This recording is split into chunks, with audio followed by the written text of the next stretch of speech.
Think of me as a therapist, conducting you through a session of regression hypnosis. You'll remember the old republic. You'll recall the values that made this country great. Ethics, morality, beliefs. When I count down, 3, 2, 1, you'll be in the Daniel Natal Show.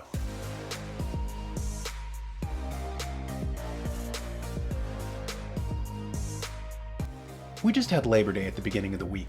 An awkward time, especially since the government spent the last 2 years telling you that workers were non-essential.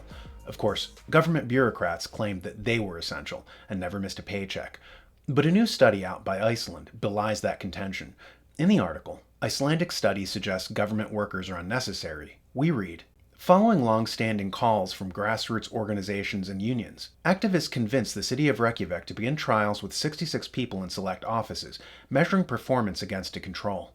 The work week was to be reduced by 1, 2, or 3 hours per week, with maintained pay. After some politicking and initial success, the trial exploded to 2,500 employees across all levels of the Icelandic state, with interested departments and offices self-selecting to take part. Any notion of controls disappeared. All employees involved were government officials, ranging from critically important services like the city library and city museum, to parking services and curators of the botanical garden. Yes, really.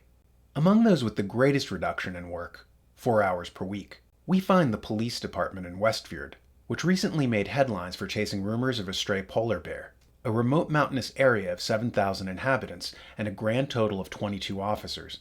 The results were apparently astounding, with lots of positive comments by participants and no noticeable decline in any services. The article continues, to be able to work less while providing the same level of service, changes in the organization of work therefore had to be implemented. Most commonly, this was done by rethinking how tasks were completed, shortening meetings, cutting out unnecessary tasks, and shift arrangements. If anything, the story suggests that government employees working less does not cause any identifiable harm to society. Knock me down with a feather.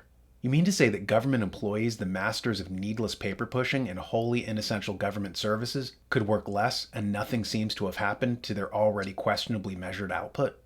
It ends. In a terrible study, Iceland showed that we can reduce the hours worked by public officials without any meaningful negative outcome to society. Shocking, I know. William Gardner, in his book, The War Against the Family, produced an interesting chart. He showed how society was broken up into thirds.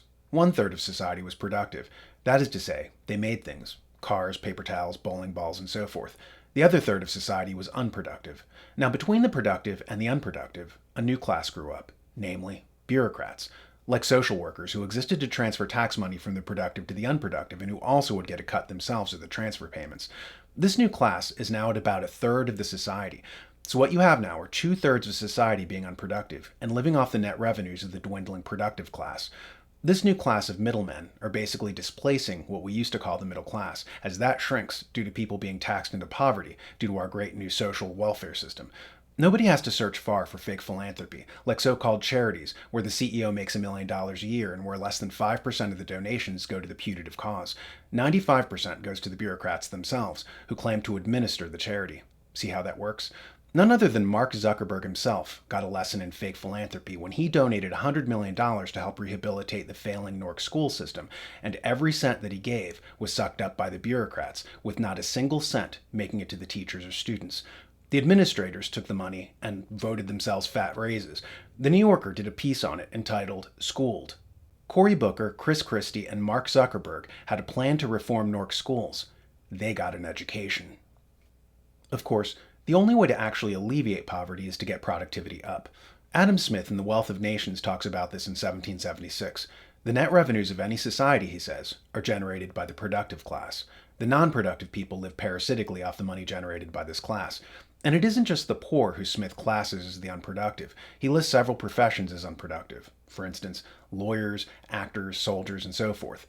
What's sad is that our educational system is doing its level best to steer kids away from productive jobs, in the trades for instance, and to go into unproductive fields, like paper pushers, swelling the ranks of the civil service, and being social workers who live off the largesse of the productive, while they LARP at being altruists helping the poor. According to Kate Rayworth in Donut Economics, in the UK, only 13% of bank loans went to businesses in the productive economy. The rest went to people who wanted to buy stock or get mortgages on houses. This inflated both stock and real estate values. This happened in the 1700s during the Industrial Revolution, where land barons wanted to get in on the money making, but instead of being productive, they just jacked up land values. This imposed heavier rents on factories, which led to higher prices across the entire economy.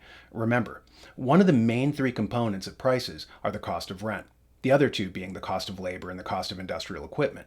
So if real estate values inflate, so will prices. And that's exactly what's happening now, as banks are not giving out loans to businesses and productivity, but to help people buy houses, which drives up real estate values. So the inflation we're experiencing now is a direct result of these non-productive practices by banks. In the end, this is of course how countries collapse. In the article, Empire's Fate, we read, "As Europe has shown, massive trillion-dollar packages do not boost the economy. The private sector does.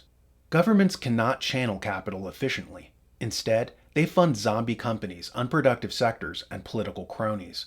The data back this up." Long story short, the next time Labor Day comes around, understand that the government bureaucrats who claim that you're non-essential, and they are con artists. Know that they're lying. 9/10 of our government could disappear overnight, and none of your services would be cut. In fact, you'd be richer and the economy would take off due to the decreased tax burden everyone would have. The deep state, the other name for the bureaucracy, makes it like we're against the poor. No, the poor are not the problem. The middlemen using the poor as their pretext to ride the gravy train are the problem. Think of the screaming irony of these unproductive charlatans claiming that you're non-essential. No, they're non-essential. Does it ever feel like you're not getting the full story from the media? Like there are dark and powerful forces behind the scenes manipulating national and world events? Well, you're right on both counts.